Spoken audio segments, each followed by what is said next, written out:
Labai diena, mėly televizijos žiūrovai. Nors lapkritys, bet jau sniegas iškritęs.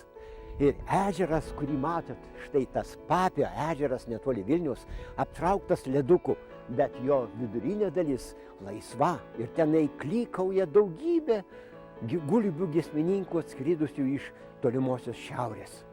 Na, o ankstyvesnį rudenį, tai būtent spalio mėnesį, kuomet nuleidžiami tvenkiniai, štai esantys čia toliau už Papio ežero, tai tuomet tik prasideda tikra paukščių puota. Nuleistuose tvenkiniuose ten lieka daug smulkių žuvelių ir ten suskrenda daugybė vandens paukščių. Ir garniai, ir netgi baltieji garniai, skridė šiemet iš tolimos šalies, tikriausiai iš Dunojaus deltos.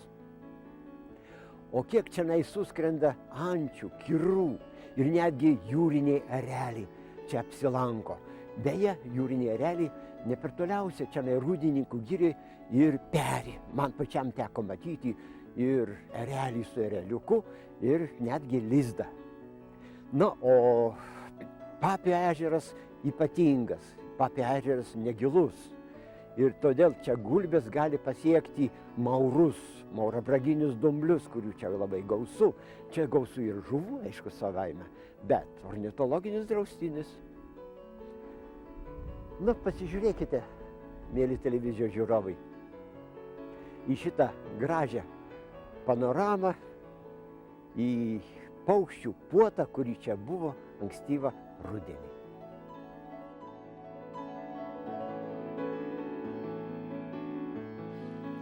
Papio ežeras tikras vandens paukščių rojus.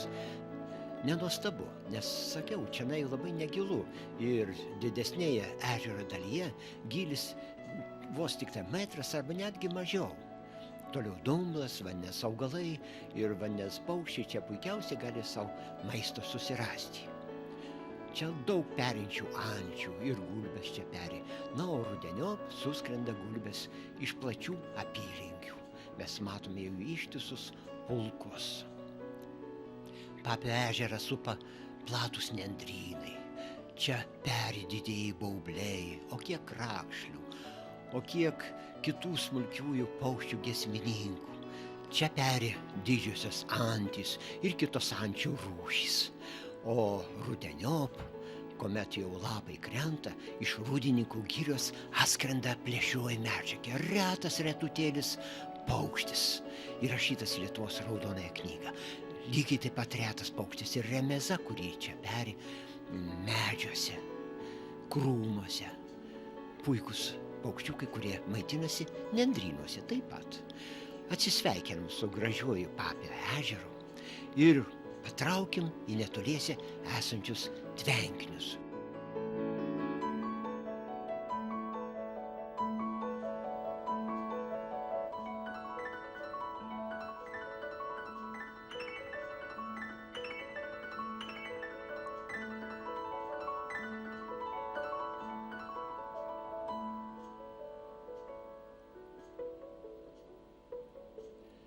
Žuvininkystės ūkyje pats darbymetis.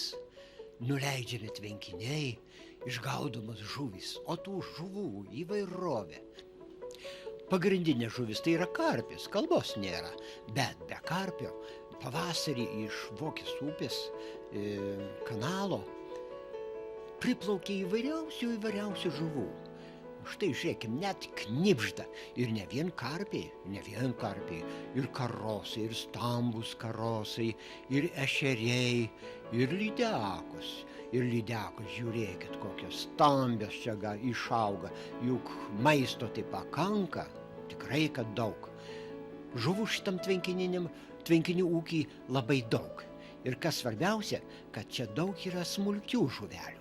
Aišku, žvejams tos smulkios žuvelės tai nereikalingos, bet jos labai reikalingos tvenkinių gyventojams, paukščiams. Žiūrėkit, kiek smulkių žuvelių liko pakrantėje.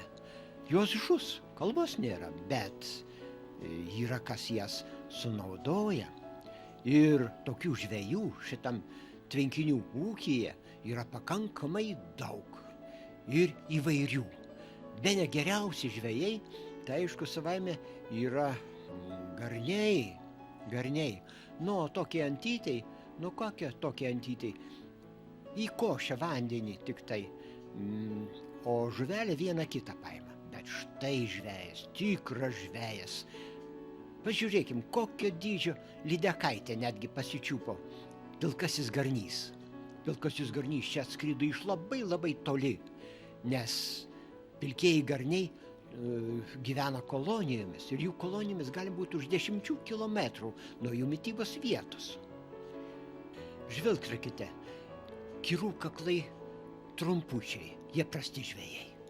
O garnys, specialistas, jo kaklas S raidės pavidalo išlenktas ir jisai staiga milžinišku greičiu išlenkia tą kaklą, jo raumenys taip kakle sudaryti ir jisai čiumpa žuvelę.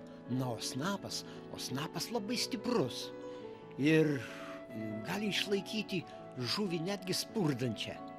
O kojos, kokios ilgos kojos, jomis gali giliai braidyti. Bet, mėly televizijos žiūrovai, jūs žvilgtelkite, jūs matote dabar unikalius kadrus. Baltieji garniai Lietuvoje negyvena. Jie atskridėliai. Iš kur galėjo atskristi? Greičiausiai iš pietryčių Europos. Galbūt iš Dunojaus deltos, galbūt iš Vengrijos. Austrijoje yra nedidelė jų kolonija. Galbūt iš tų kraštų ir atskrido. Bet kas svarbiausia, kad šiemet atskrido labai didelis būrys. Vos ne 50 paukščių atskrido vienu metu. Ir kas įdomiausia, va žiūrėkit, visi tie garniai laikosi būryje.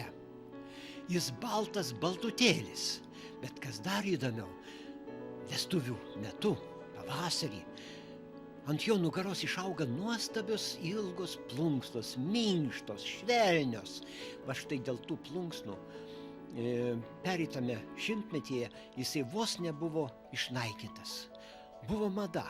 Moterys skrybėlaitės puošdavo nuostabiomis šio garnio plunksnomis.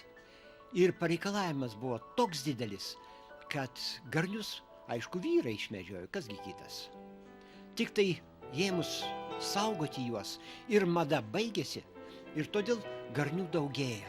Garnių tiek padaugėjo, kad jūs matote ir iki Lietuvos jie atskrido. Jeigu anksčiau atskrisdavo po vieną kitą paukštį, tai šiemet jau buvo visas būrys. O štai kiti žvejai. Žvejai, dančiasnapiai, didieji dančiasnapiai, puikūs žvejai taip pat. Jų snapas siauras, bet dantukai pakraščiuose yra. Ir slidžią žuvį jie išlaiko. Aišku, užšals tvenkiniai ir dančiasnapiai išskris, kaip ir kiti paukščiai išskris. Bet kol kas tai tikra paukščių puota. Čia ir kormoranai buvo susirinkę, ištisas pulkas jų nuskrido. Čia paukščių didžiulė įvairovė. Ir jeigu ne žuvimis, tai bent tais bestuburiais, kurie čia apsinuoginus dugnui, tampa visai prieinami. Žiūrėkit, netgi gulbės suskrydo iš tolimų apylinkių ir čia jos turi savo maisto pakankamai.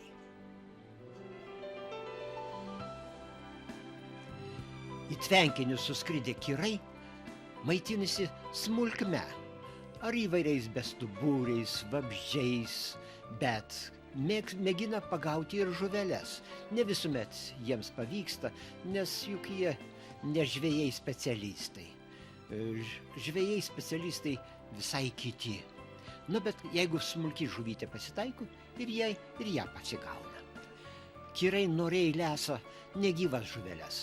Nu, o gyvas kartais pasitaiko ir tas pagauti, bet tai jau retai. Panašiai retai gaudo žuveles ir antys, kurių čia suskrido tikrai daugybė. Iš visų pakraščių jos suskrido. Gaila, bet ančių įvairovė čia nedidelė. Beveik vienos didžiosios antys. Didžiosios antys dažniausiai Lietuvoje ir sutinkamos. Bet juk mūsų ežeruose būna ir daug įvairių ančių, o dar daugiau jų būna prie Kuršių marių. O štai didžiosios antys čia suskridusios, jos gaudo dažniausiai įvairius bestuburius, smulkmę. Bet jeigu pasitaiko kokia nors žuvelė, neatydi, smulki, mažytė, nu kągi, labai skanus patiekalas. Antis turškia po dumblynę, bet jūs atkreipkite dėmesį. Netgi jauni paukščiai jau pasipuošia vestuviniais drabužiais. Gaigaliukai, kokie gražūs gaigaliukai. Dabar visos antys pulkeliu laikosi, bet ateis pavasaris ir visos antys išsiskirstys po porelę. Tik tos poros bus labai nepatvarios.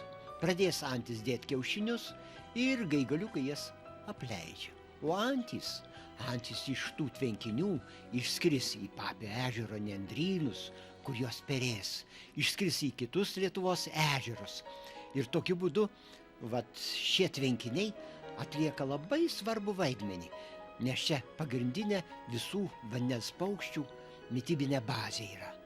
Juk čia paukščiai ir Lietuvos, ir šiaurės suskrenda į šitą sąlyginai nedidelį plotą. Už tai tokia didelė jų koncentracija. Bet maisto jiems čia tikrai pakankamai. Čia maisto turi ir žuvilesiai paukščiai, ir smulkiais bestuburiais besimaitinantis, ir netgi didieji ereliai. Čia pastoviai laikosi jūriniai ereliai. Jūs dabar matote skrendantį jauną jūrinį erelį. Jaunas jūrinis erelis dar medžiot gerai neišmoko, todėl jisai dažniausiai medžioja nustypusią žuvį, kuri užtroško be vandens. Už tai paukščiai erelio nebijo. Žiūrėkit, varna vos per keletą žingsnių nusileido. Bet seno paukščio, suaugusio paukščio, kaip jūs matote dabar, jį pažinti nesunku, jo balta uodega. Skrenda erelis nakvoti į rūdininkų girią. O vandens paukščiai liks čia, kur ir maitinosi. Mėly televizijos žiūrovai, atsisveikinu su šiais gražiais vandens paukščiais, o kartu noriu atsisveikinti ir su jumis iki kito karto.